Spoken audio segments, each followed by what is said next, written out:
आज बहुत ज़्यादा सर्दी है और ऊपर से तेज़ बारिश हो रही है।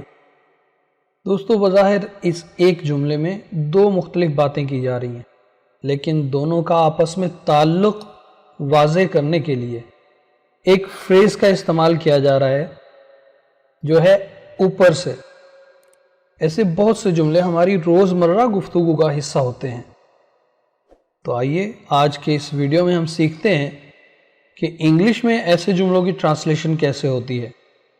दोस्तों, ऐसे जुमलों में फ्रेज़ ऊपर से, इसके लिए इंग्लिश में फ्रेज़ इस्तेमाल होता है मोर ओवर।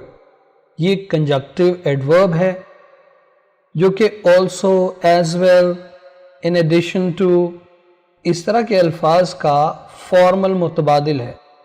आइंदा आने वाली वीडियोस में और भी कंजक्टिव एडवर्ब्स को हम डिस्कस करेंगे।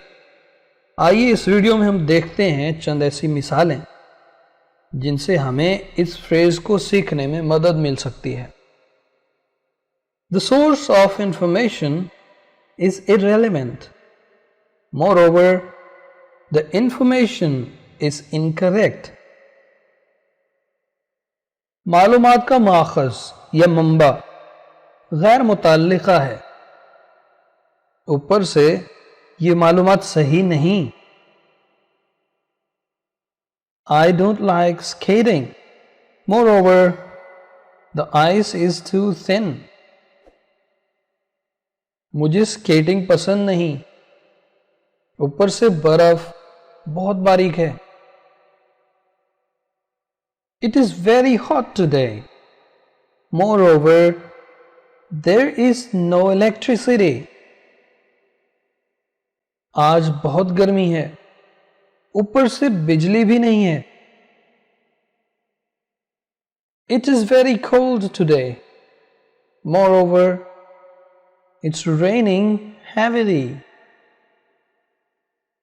आज बहुत सर्दी है, ऊपर से तेज बारिश हो रही है। I have to complete this task today at any cost. Moreover, you are disturbing me again and again. आज मुझे हर हाल में यह हदफ पूरा करना है, ऊपर से तुम मुझे बार बार तंग कर रहे हो। Her essay was badly written. Moreover, it was too short. उसका मजमून बहुत बुरा लिखा हुआ था और ऊपर से वो था भी बहुत मुख्तसर। That's it, guys.